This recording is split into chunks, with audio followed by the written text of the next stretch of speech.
दिल्ली के लाल किला चांदनी चौक लोकसभा इलाके में मैं इस वक्त मौजूद हूँ और यहाँ से कुछ मज़दूर लोग मेरे साथ हैं। चुनावी माहौल चल रहा है, राजनीतिक सरगर्मियाँ जो हैं वो तेज़ हो गई हैं। उन्हीं मुद्दों पर बात करने के लिए यहाँ मज़दूर लोग जो हैं वो मेरे साथ हैं। मैं उनसे जानने की कोशिश करूँगा कि वो बहुमत को या जो गठबंधन की राजनीति है या जो राजनीतिक व्यवस्था में कमियां हैं उसको वो किस तरह देखते हैं, या क्या उनकी जो मूलभूत ज़रूरतें हैं, उनकी समस्याएं हैं, उनका समाधान हुआ है या नहीं हो रहा है, या उनके सामने क्या समस्याएं हैं। सर, जैसे बताया जाता है कि पूर्ण बहुमत की सरकार है, जैसे अब मौजूदा सरकार है भारतीय जनता पार्टी की, वो कहती है कि हम पूर्ण बहुमत की सरकार है, जनता की चुनी हुई सरकार है। सबसे पहले आप ये बताइए कि बहुमत क्या समझते हैं आप? जानते हैं बहुमत क्या समझेंगे? बहुमत तो यही है कि ऐसा ही भी कर लो, वहाँ होनी है जो बीजेपी की गवर्नमेंट है, बेईमानी से कर लो या कैसा ही भी समझ लो, होनी होना की है बीजेपी की। मजदूर को तो और मजदूर बना दिया इस गवर्नमेंट ने। बताओ क्या लाभ है? 500 रुपये कमा कर ले जाएँ, 400 रुपये का जो खाने पीने का शाम को धंधा आ जाए, आटा तेल नमक मिर्च, और क्या होगा इसमें? कुछ बता नहीं सकता, क्या नंगी नहाएगी क्या नहीं छोड़ेगी, बताइए। भाई यही है कि अपना सोच समझ के पब्लिक जो फैसला करे। अब पब्लिक को यही समझदारी ना है कि बस पब्लिक को तो ये है कि बस कमा ला यार, वोट जो उसको दे दो बस बीजेपी को। अरे ये भी तो देखो क्या महंगाई है, क्या महंगाई ना है। महंगाई की वजह से ही जो आदमी जो परेशान है, हर आदमी परेशान है महंगाई से। और बताओ जी क्या कह सकते हैं हम? तो ये जो राजनीति है, राजनीतिक व्यवस्था है, इसको समझते हैं आप?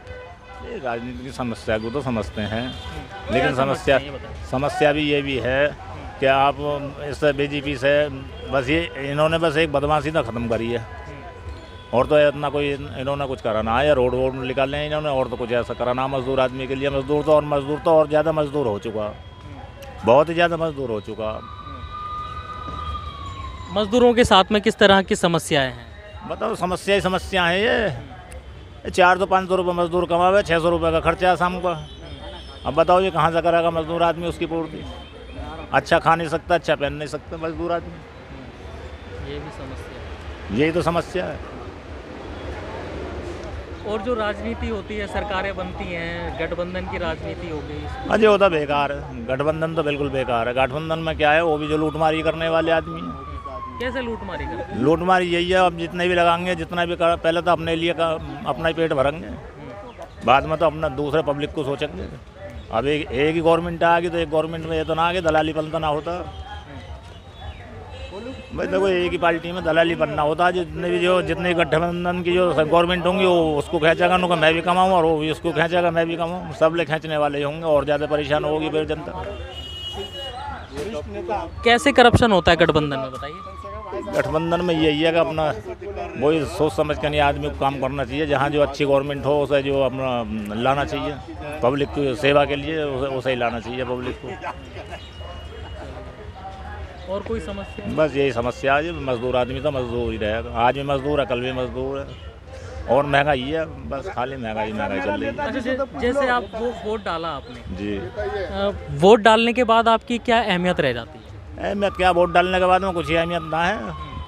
चले आगा वो तो घर से वहाँ से वोट डाल के चला आगा, होगा पागल हो तो फिर भी वोट डालनी तो है उसे। मतलब उसे कोई इनाम तो मिलने वाला ना, जो उनको यहाँ वोट डालने को जा रहा है उसे जो इनाम मिल रहा हो तो वोट डाल के चला आगा, वो तो फिर भी ऐसा कि ऐसा ही है। वो तो और बंद और कहाँ, जब वोट मिल गई तो उसे क्या की ज़रूरत रह गई, उनको अब डोलता रहे तो आगे पीछे देता लोगों को, तो यही काम है। बताइए और क्या होगा? चलिए देखिए, वोट डालने के बाद सर आपसे ही पूछ लेता हूँ पहले, ये बताइए सर, जैसे एक वोटर की हैसियत से आपने वोट डाला किसी भी पार्टी को, जिसको भी आप समर्थन करते हैं, वोट डालने के बाद एक वोटर की हैसियत से आपकी क्या अहमियत रह जाती है? अहमियत क्या है, जो आम आदमी का जो अहमियत है वही अहमियत न रहेगा क्या? हम लोग तो ऐसे MLA MP तो नहीं हो जाएंगे वोट गिराने से। हाँ, जो हम लोग जो है वो हैसियत तो जो है हम लोग का जो नागरिकता जो हैसियत है वही हैसियत न रहेगा। MLA MP तो हो तो नहीं जाएंगे। हाँ, और बताइए और क्या पूछना चाहते हैं आप? मतलब वोट डालने से MLA MP आप तो नहीं हो रहे, लेकिन बना तो रहे ना? हाँ, बना तो रहे, लेकिन MLA MP हम लोग को फिर जो वोट जो गिराते हैं तो फिर दोबारा मुलाकात करने आते हैं कहाँ? मुलाकात सवाल तो वही है ना। एक मिनट, चेहरा भी नहीं जानते। सवाल यही हम सवाल, लोग का जो एक MP मिनट है। एक मिनट, सवाल ये है, वही सवाल है ना। आपने एक वोटर की हैसियत से वोट गिराया, गिराया। अपना एमएलए एमपी बनाया, एमएलए एमपी ने बनाया है। लेकिन जब आपने वोट डाल दिया, एमएलए एमपी आपने बना लिया, लेकिन उसके बाद आपकी अहमियत क्या है? नजर ही नहीं आते वो एमपी साहब हमारे, वो नज़र ही नहीं आते हैं। जैसे कि हमारे जिला सहरसा बिहार के हम लोग हैं, हम लोग का अगर वहाँ रोज़गार मिल जाता तो हम लोग नहीं आते यहाँ, लेकिन हम लोग बेरोज़गारी की वजह से हम लोग यहाँ आए हैं। रोज़गार तो है नहीं, इसे लेकर के तो हम लोग का जो एमएलए एमपी जो है वो जो जीत करके जाते हैं तो फिर दोबारा हम लोग के क्षेत्र में आते नहीं है। जो कैसे आप किस तरह से यहाँ पे हमारे ये हैं, इस तरह से कोई ऐसी बात नहीं है। मतलब जीतने के बाद जो है दर्शन दुर्लभ हो जाते हैं। हाँ, दर्शन दुर्लभ हो जाता है, सही है। अच्छा, दूसरा ये है कि मतलब जैसे गठबंधन की राजनीति होती है, तो इसको आप किस तरह देखते हैं? जो गठजोड़ की राजनीति है, इससे भ्रष्टाचार बढ़ता है या नहीं बढ़ता है? इस क्या समझते हैं आप इसमें? नहीं, गठबंधन जो है ना, ये भ्रष्टाचार बढ़ेगा नहीं इसमें। जो है ना, अभी तो कोई चेहरा नज़र नहीं आ रहा प्रधानमंत्री, लेकिन सब जीतने के बाद वो सब बैठ करके वो तय करेंगे जो कौन पीएम बनेंगे। हाँ, तो आप कह रहे हैं कि जो होते हैं भाई साहब, गठबंधन की जो सरकार बनती है तो कोई सरकार थोड़ी होती है। आपको तो ऑफर दिया जाता है, जो आप हमारी सीट कम हो रहे हैं, आप मेरे पास आ जाओ, हम आपको 2 करोड़ 5 करोड़ रुपए दे रहे हैं, आपको इस एरिया दे देंगे, इस एरिया में कमाएंगे, इस एरिया में रहेंगे। तो उसको खरीद को बना लिया, तो जनता को क्या देखेंगे? वो तो खुद अपना ही जेब देखेंगे कि जनता को देखेंगे। जो सरकार उसको 5 करोड़ रुपए देके अपने पार्टी में लेंगे, अपनी सरकार बनाएंगे, अपनी कुर्सी बचाएंगे, तो पब्लिक के लिए थोड़े काम करेंगे। वो कोई पब्लिक के लिए काम नहीं करेंगे भाई साहब। इसलिए जो अपने लिए काम करेंगे, जो प्रधानमंत्री चाहे कोई भी बने, जो उसकी इशारा होंगे वो इशारे पे ही काम होंगे, उसके इशारा बिना कोई काम नहीं होना है। यानी मानते हैं आपके गठजोड़ की राजनीति से भ्रष्टाचार बढ़ता है ना? बहुत बढ़ता है। ये जब भी गठबंधन होते हैं तभी और भ्रष्टाचार बढ़ते हैं भाई साहब। इसमें और कोई पब्लिक का फायदा ना होते। हमारे चाहे विधानसभा की इलेक्शन ले लो, राज्यसभा के इलेक्शन ले लो, जब वोट लेने के होते हैं तो हाथ पैर जोड़ के घर घर जाते हैं, हमें वोट चाहिए। और जब उसे वोट मिल जाते हैं तो हमारे चाहे सांसद जी हो कि विधानसभा के विधायक जी हो, उसकी शक्ल देखना भी दुर्लभ हो जाते हैं। अगर कभी किसी काम के लिए चले भी जाओ उसके पास, तो उसके पीए, उसकी चपरासी, उसकी लीडर बोलेंगे वो तो साहब है ही नहीं, साहब तो मीटिंग में है, अब 2 दिन बाद आइए। 2 दिन बाद गए तो अब तो साहब की तबीयत खराब है, साहब है ही नहीं, 2 दिन और बाद आने। जब 2 दिन बाद और भी गए तो साहब यहाँ कहाँ है? साहब तो कहीं बाहर गए हुए, कोई खास मीटिंग में है, साहब है कहाँ यहाँ? तो पब्लिक को क्या ढूंढते हैं? पब्लिक को सिर्फ जब ही ढूंढते हैं जब वोट चाहिए, तो आप हाथ जोड़ के खड़े हो जाते हैं जी। उसके बाद कोई नज़र नहीं आते हैं। हमारे कौन ये राज्यसभा के एमपी हैं उसकी भी शक्ल भूल जाओ, जो हमारे विधानसभा की कौन सा विधायक है उसकी भी शक्ल भूल जाओ। सिर्फ वोट के टाइम में उसकी एक बार पोस्टर देख लेते, शक्ल देख लेते, ये हमारे एरिया के विधायक है, ये हमारे एरिया के सांसद है, उसके अलावा कभी शक्ल नहीं दिखती है। तो अब इसमें ऐसी राजनीतिक व्यवस्था में बदलाव की ज़रूरत है ना? है, ये तो बदलाव तो होना ही चाहिए ना। ये तो पब्लिक के ऊपर है, पब्लिक किसे सरकार बनाए, किसे क्या बनाए, वो तो पब्लिक चुनेंगे ना। मगर पब्लिक तो पब्लिक है, उसे तो जैसे गुमराह कर दिए जाते हो, गुमराह हो जाते हैं। जिसको जो चीज़ की लालच दे दे, हमने इस एरिया में बन जाएंगे तो आपको ये फैसिलिटी दे देंगे, उस पर भूल जाते हैं। और उसके बाद वोट गिराने के बाद उसको ऐसी फैसिलिटी मिलते हैं जो अपनी ज़िंदगी याद करते हैं, जहाँ मुझे बहुत अच्छी फैसिलिटी मिली। ये कोई फैसिलिटी नहीं मिलते हैं। अपने ही जाके कोदारी चलाओ, खुरपी चलाओ, गाड़ी चलाओ तो पेट भरेंगे, ना तो सारे दिन घूम के आ जाओ, बस इसी अलावा भाई साहब और कोई नहीं है। अच्छा, एक चीज़ और है, जैसे अब हम जब बात करते हैं राजनीतिक पार्टियों की, अगर हम बात करते हैं तो देश के अंदर 2 ही बड़ी पार्टी हैं, जैसे कांग्रेस हो गई या बीजेपी हो गई। कोई विकल्प नज़र पे नहीं आता है लोगों को ना, जनता को नहीं। या तो कुछ कांग्रेस को वोट देंगे या कोई बीजेपी को, या जो और अन्य जो क्षेत्रीय पार्टी हैं, छोटी छोटी पार्टियाँ हैं, उनको लोग चुनते हैं। कोई विकल्प नहीं रहता लोगों के साथ में, जनता के साथ में, इसलिए भी क्या लोग इधर उधर भटकते रहते हैं? क्या मानते हैं आप? देखो किधर जाएं, लोगों के पास विकल्प क्या है? कोई ऑप्शन ही नहीं है। अब इस जगह के 2 अच्छी कैंडिडेट होनी चाहिए। अगर ये चांदी चौक की सांसद की 2 अच्छी कैंडिडेट होनी चाहिए, चाहे भाजपा की हो कि कांग्रेस के हो, उससे हमें कोई फ़र्क नहीं पड़ता, किसी का भी हो, अच्छी होनी चाहिए। मगर इसी जगह 2-4 अन्य पार्टी खड़े हो जाएंगे, जो अच्छे आदमी को जीतना होगा वो हार जाएंगे। किस लिए हार जाएंगे? उसका वोट कट के उसमें जाएंगे, उसका वोट कट के उसके जाएंगे। जो सत्य का पहलवान है उसकी सरकार बन जाती है, उसे वोट मिल जाती है।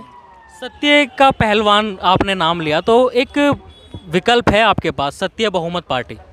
इसी लोकसभा सीट से सत्यदेव चौधरी साहब हैं, सत्य बहुमत पार्टी से।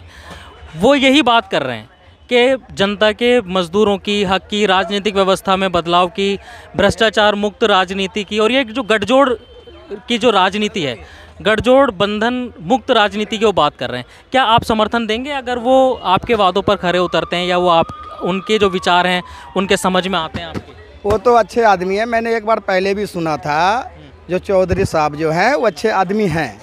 मगर अच्छे आदमी के लिए आदमी को भावना थोड़ी जागते हैं जो ये अच्छे आदमी हैं। वो तो सब एक ही बार देख लेते हैं जी, भाई उसको भी देना है तो यही करना, उसको भी देना है तो वही करना है। आपने बोले चौधरी साहब, मुझे भी पता है और मैंने कहीं सुना है जो वो किसी मजदूरों की किसी अच्छे में किसी इसमें वो खड़े होते हैं। वो एक अच्छा वरिष्ठ नेता भी हैं और उसके में एक हमदर्दी भी है। मगर उसके लिए तो आप जैसे कांग्रेस हुए, बीजेपी हुए और उसके अन्य जो 2-4 पार्टी खड़े हो जाएंगे तो वोट तो उसमें कर जाएंगे, तो वो बेचारे अच्छे आदमी थोड़े आएंगे। जो पहलवान दमंग आदमी है, आवाज़ है, उसी का आना है। उसके लिए जिसके हाथ में लाठी होते हैं उसी का भैंस होते हैं भाई साहब। नहीं तो वो विकल्प लेकर आए हैं ना, इसीलिए तो मजदूरों के लिए। तो मजदूरों के लिए तो हम अच्छी बात है। उसके लिए अगर ये आएंगे, मजदूर के साथ देंगे और मजदूर के साथ अगर उसके दुख दर्द में साथ रहेंगे तो हम लोग भी मजदूर हैं। मजदूर तो किसी के साथ भी जा सकते हैं, जो हमारे लिए अच्छे काम कर देंगे, जो हमारे अच्छी बात कर देंगे उसके साथ है। हमें किसी से थोड़े कुछ लेना है। हमें तो नहीं बनना है जो प्रधानमंत्री बन जाए, चाहे विधानसभा का बन जाए कि राज्य, हमें तो रोड पे काम करना है। यही होते हैं जो अच्छे नेता होते हैं, तो गरीबों को लेके साथ चलते हैं, मजदूरों को दुख सुख में साथ चलते हैं, वही हमारे लिए नेता होते हैं। बाकी कौन सा नेता होते हैं? बाकी हमारे चंद्रशेखर भाई हैं, ये बहुत बड़े अच्छे इस मार्केट का नेता भी हैं, मजदूर के बहुत हित में काम भी करते हैं। ये हमारे बड़े भाई हैं। अब हम चलिए इनसे भी हम बात करेंगे। सर, जिस तरीके से राजनीतिक व्यवस्था के अंदर भी भ्रष्टाचार फैल रहा है, और एक सत्यदेव चौधरी साहब हैं, सत्य बहुमत पार्टी के राष्ट्रीय अध्यक्ष हैं, उनका कहना यह है कि जो गठबंधन की जो राजनीति है ये भ्रष्ट राजनीति है। मुझे आप बताइए, आप एक पत्रकार भी है, सही कौन है? अगर वो भ्रष्ट है तो सही कौन है? मुझे तो नहीं लगता है जो आज के टाइम में कोई सही लोग हैं। अभी आप वोट की बात कर रहे थे, जो आपने वोट की कीमत क्या समझते हैं, तो आपको याद होगा हमारी एक वोट की कीमत, किसी को औकात नहीं एक वोट की कीमत दे दे।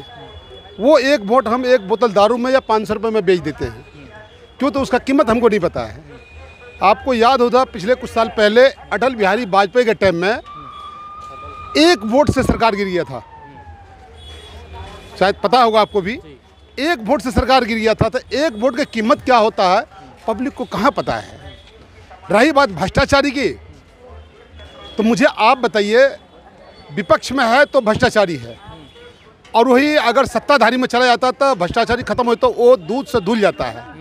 गंगा जल से नहा लेता हो, खत्म हो जाता है, उसके सारे भ्रष्टाचारी सारे पाप कर्म दूर हो जाता है, अब पुण्य कर्म में आ जाता है।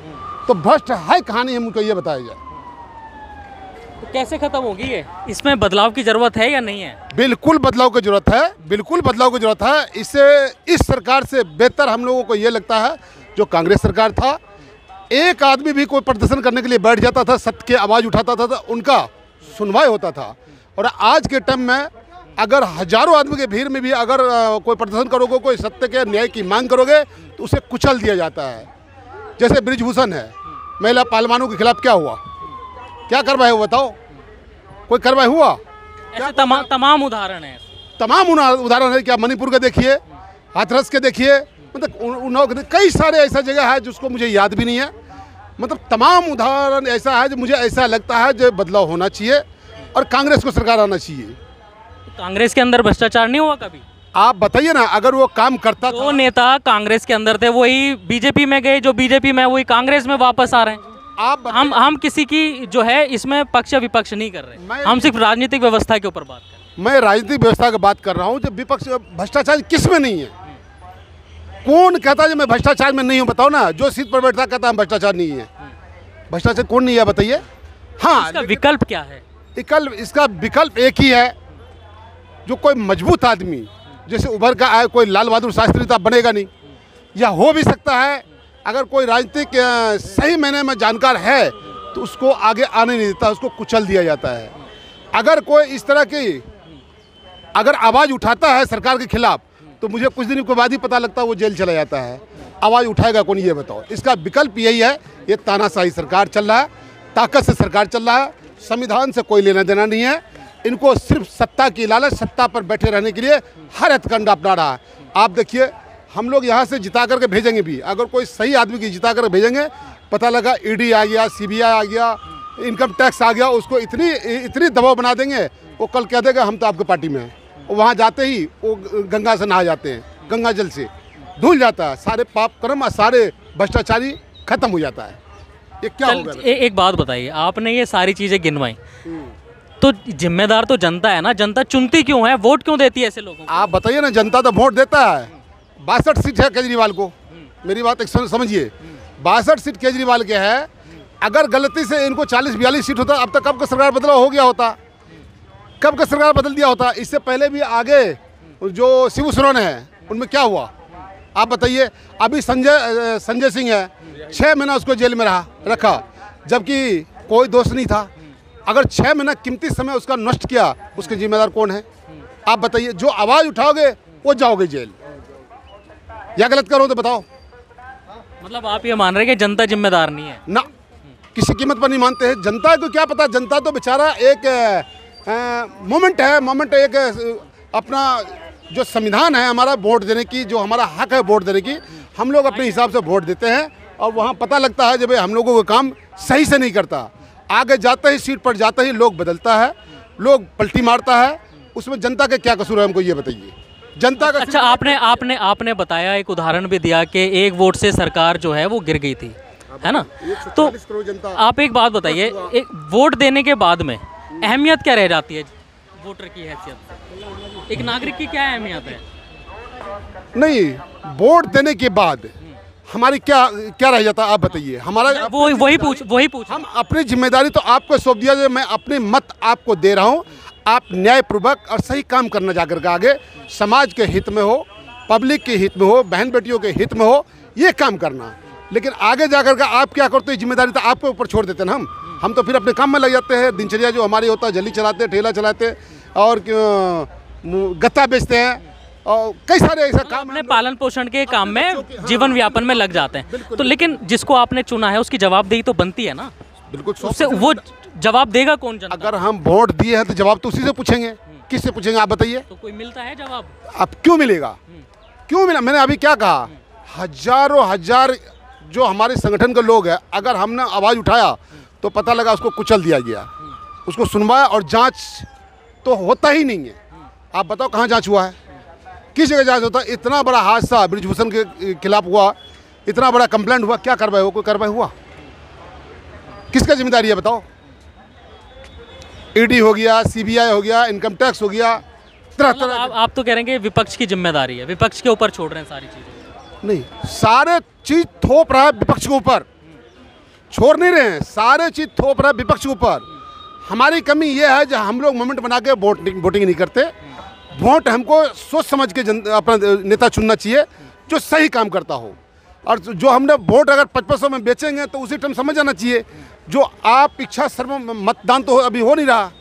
मुझे लगता है पूरा देश में मतदान नहीं हो रहा है, खरीद फरोख्त हो रहा है, मत को खरीदा जाता है, वोट को खरीदा जाता है, क्या समझे? अब ईवीएम में क्या गड़बड़ है मुझे तो नहीं पता, हमको तो कुछ दिन पहले पता लगा जो 2 बार बटन दबाया गया कांग्रेस का, बीजेपी का पर्ची निकला। तो कमी कहाँ ये तो सिस्टम, ये तो बड़े लेवल का बात है, आप भी जानते हैं भाई। हम लोग तो झल्ली मजदूर ठेली चलाने वाला लोग हैं, हमारा क्षमता तो यही है। मतलब खरीद फरोख्त को आप गलत मानते हैं, और ये खरीद फरोख्त चल रही है ना? खूब चल रहा है। कहाँ ये बात कहना पड़ेगा, आप बताइए ना। चंडीगढ़ में देखिए क्या हुआ, चंडीगढ़ में क्या हुआ बताइए? 30-32 वोट में 8-10 वोट को रिजेक्ट मारते हो, वो साफ सीसीटीवी कैमरा में दिख रहा है, मेरे पास वीडियो भी है। आप बताइए, जब इतना छोटा सा वोट में 30-32 वोट में जब इतना भी हादसा हो सकता है, ये तो देश लेवल में पता नहीं क्या क्या करता होगा। अच्छा, आपने इतनी सारी जागरूकता की और राजनीति की बातें की हैं आपने सारी। अब एक सवाल और है यही कि जब लोकतंत्र में कहा जाता है जनता के द्वारा जनता की चुनी हुई सरकार, तो जनता के बहुमत से सरकार बननी चाहिए ना, लेकिन ये 272 सांसदों का जो आंकड़ा आता है बीच में, ये कहाँ से आता है? एक बात बताइए, ये सच आपने पूछा है, जो 272 का आंकड़ा आता है और आना भी चाहिए। जो जनता हमारा चुनते हैं, जनता हम लोग वोटिंग करते हैं, तो उसको इसीलिए वोट करते हैं कि भाई हमारा जो अच्छे पार्टी है, अच्छे नेता है, वो भर के आ गया है और काम करे। लेकिन वहाँ जो गड़बड़ हो रहा है वोटिंग में, वहाँ गिनती में गड़बड़ हो जाता है, वो ईवीएम में गड़बड़ हो जाता है, सिस्टम में गड़बड़ हो जाता है, भ्रष्टाचारी जड़ तक पहुँचा हुआ है। आप बताइए ना, सही कहाँ मिलेगा, न्याय कहाँ मिलेगा? सवाल ये है, जब जनता के बहुमत की बात करी जा रही है, जनता के बहुमत की यानी कुल बहुमत की बात, लेकिन सांसदों के बहुमत की बात कहाँ से आ जाती है कि भाई 272 सांसदों का बहुमत पेश करो आप, तब सरकार बनेगी? नहीं, सवाल ये है। ये तो एक संविधानिक जो हमारी 543 सीटें हैं पूरा देश में, 543 पूरा देश में सीट है। तो देखिए, हम तो जनता जो संविधान बना हुआ उस हिसाब से तो 272 या 73 होना चाहिए, तभी जाकर के सरकार बनेंगे। तो ये तो एक संविधान के हिसाब से चलता है ना जी, भाई 272 होगा या 73 होगा तभी जाकर सरकार बनेगा। ऐसा कहीं पर भी नहीं है प्रावधान के 272 सांसदों से ही जो है आपकी सरकार बनेगी।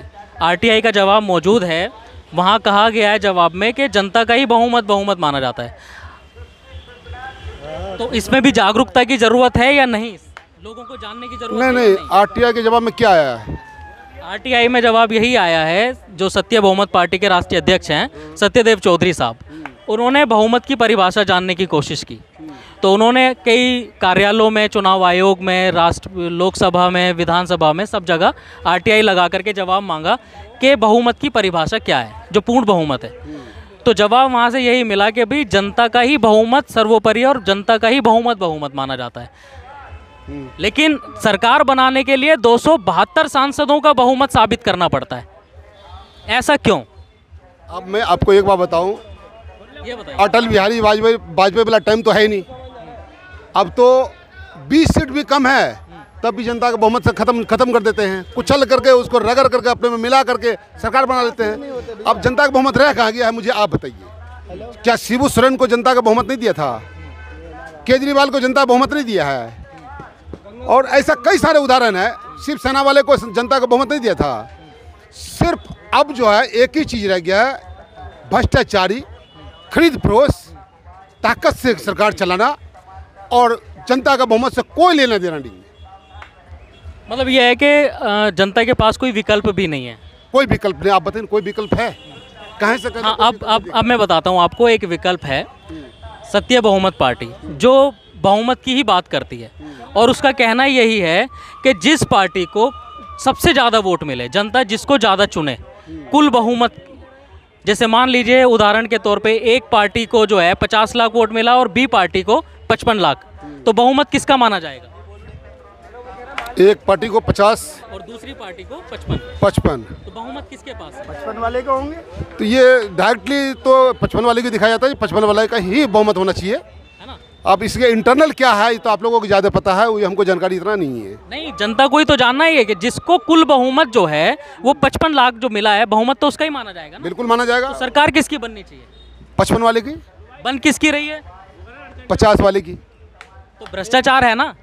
कहाँ नहीं है भ्रष्टाचार? यही तो मैं पहले शुरू से कह रहा हूँ, जो भ्रष्टाचार का ही समय है जड़ तक।